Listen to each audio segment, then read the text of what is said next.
Hello and welcome to this video around access to assessment and reasonable adjustments.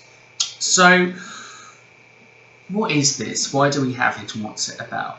Well, quite simply, under the Equality Act, we are expected to make any reasonable adjustments required for a learner to achieve their full potential.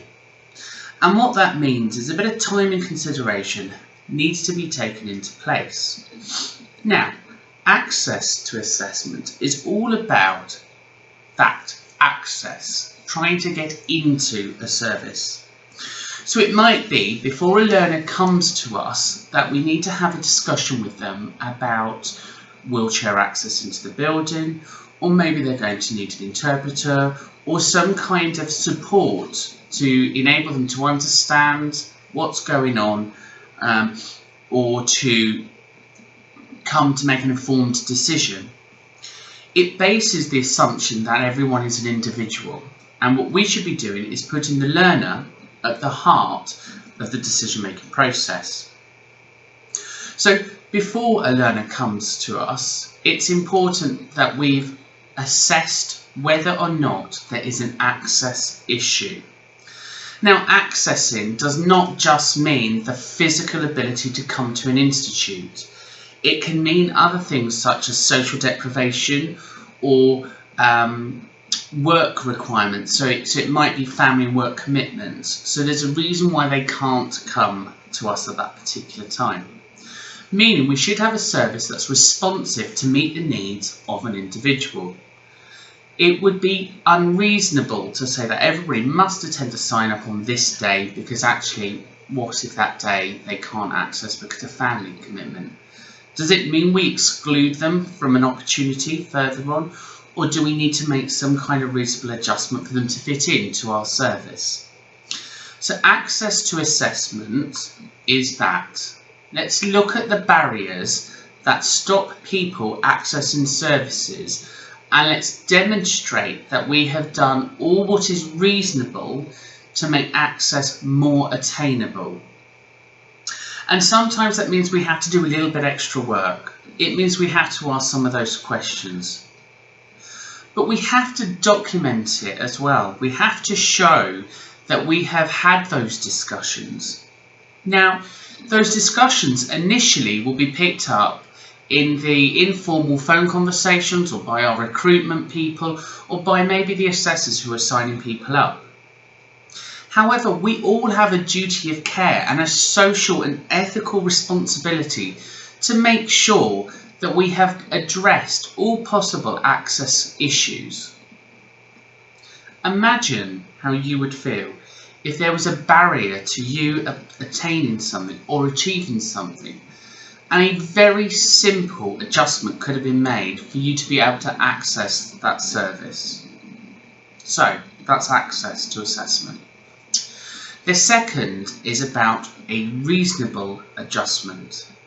Now, it's clear that assessors and teachers and quality assurance departments don't fully understand what reasonable adjustments are or when they can be applied for. And it's frustrating that when I see that reasonable adjustments could have been offered and could have been done and could have resulted in better outcome for learners, and it's not been done.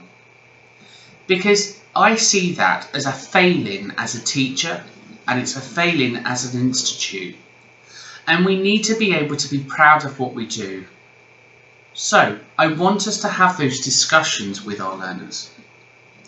But for us to be able to have those discussions, we truly need to understand what reasonable adjustments are, and what are reasonable adjustments that we can make as teaching and delivery staff. So the first thing you're going to need to do is go onto every website that we teach from with awarding organisations. So for example, we work with, I don't know, say NCFE and CASH. We may work with Pearson's. So we would need to read both of the awarding institutes' reasonable adjustment forms, because both will interpret reasonable adjustments in a different way, and both will have different processes that we have to follow. So having a global process may not fit all of the organisations. So it's really important that we have read them. We must have read our own internal policies and procedures, but equally we need to read theirs as well to make sure that any adjustments we are making are fair, safe, valid and reliable.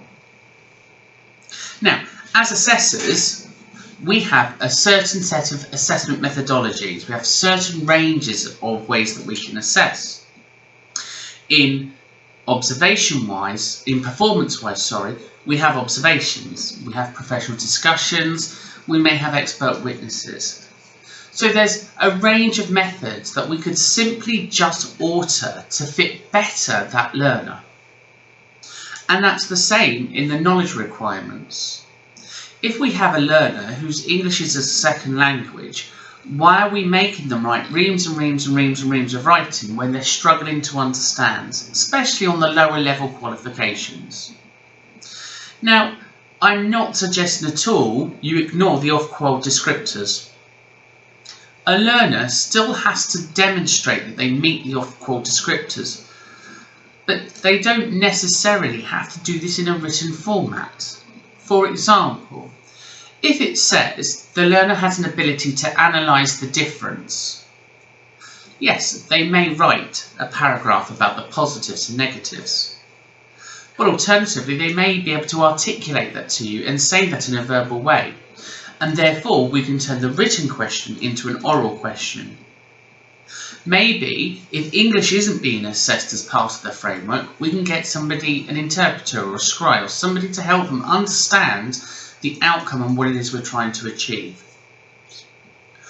What I'm saying is that every learner is individual and every learner has a different process of getting to an end result. It isn't sometimes necessarily just about the end destination, but it's about the journey travelled as well. And if we can look at some of the methods that we have and some of the adjustments we can make, then we can make learning a lot fairer for all of our students.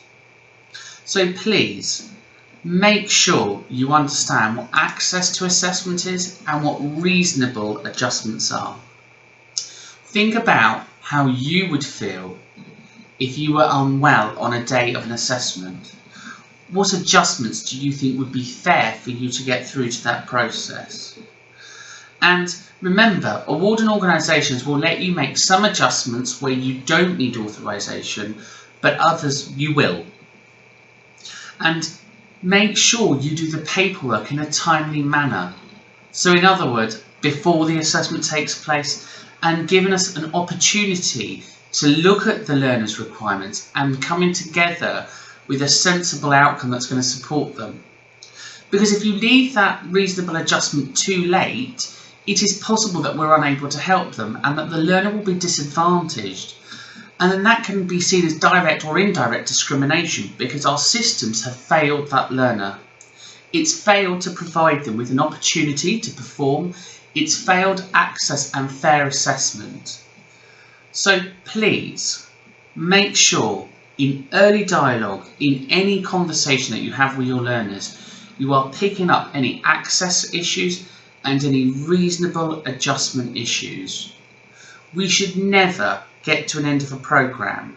We should never get to the point where an exam is taking place and then identifying that a learner needs an adjustment. This should have all been done beforehand. And remember, those adjustments may need to be put in place before an initial assessment is even conducted. So please make sure you do this. Thanks for watching.